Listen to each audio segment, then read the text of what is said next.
You know those people, right?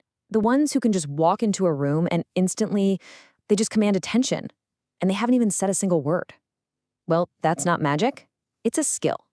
And today, we're diving deep into the psychology of nonverbal power to show you exactly how you can build that same commanding presence. We've all been taught, that to be heard, you've got to be loud. You have to interrupt, fill every single silence. But this quote, this gets right to the heart of what we're talking about today. Real, lasting influence, it usually doesn't come from noise. It comes from a deliberate, controlled silence. It's all about shifting from being the loudest voice in the room to being the most respected presence.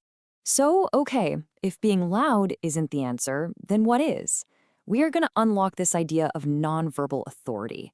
This is all about communicating strength, confidence, and control, using nothing more than your presence.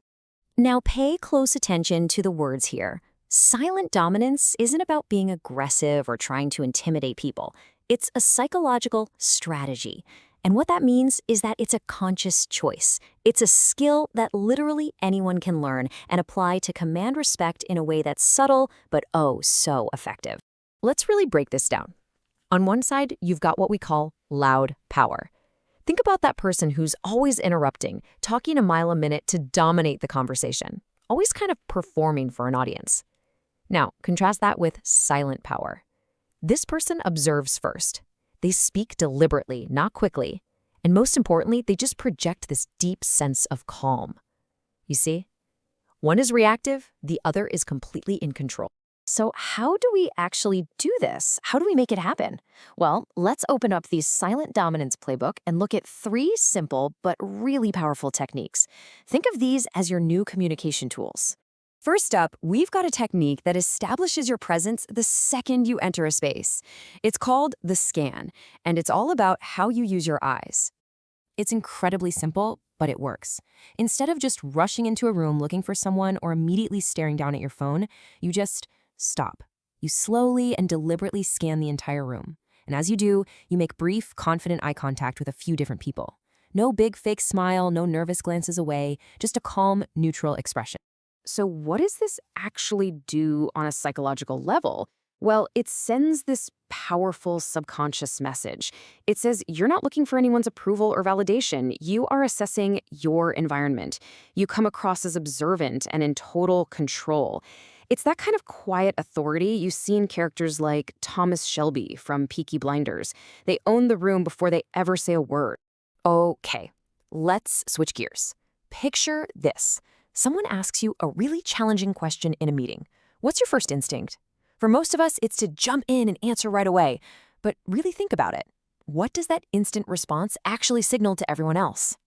And that brings us right to our second technique, which basically weaponizes time itself. Let's talk about the pause. So the next time somebody asks you a question, especially a tough one, I want you to try this. Don't say anything for 2, maybe even 3 full seconds. During that silence, you hold their eye contact. Then, after that deliberate pause, you deliver your answer, calmly and with purpose. This simple little action creates such a brilliant power shift. See, an immediate answer can seem reactive, maybe even a little defensive. But a pause, that communicates that you're carefully considering the question. It makes your words feel heavier, more thoughtful, more important. You're forcing everyone else to wait on your timeline, which subtly puts you in control of the entire conversation. All right, our final technique is maybe the most subtle, but it might also be the most profound. It's not about what you do, it's about what you don't do. It's called the stillness. Now this takes some real discipline. You have to start paying attention to your body. Stop those nervous energy leaks, the pen tapping, the leg shaking, the constant shifting in your chair. Instead, practice physical stillness. Only use hand gestures when they actually add meaning, and keep them deliberate. Your posture should just be composed and steady. The psychological effect here is just massive. Fidgeting screams anxiety and a lack of control. Stillness, on the other hand, projects this unshakable confidence. When a situation gets tense and everyone else is showing physical signs of stress, your calm becomes a source of strength.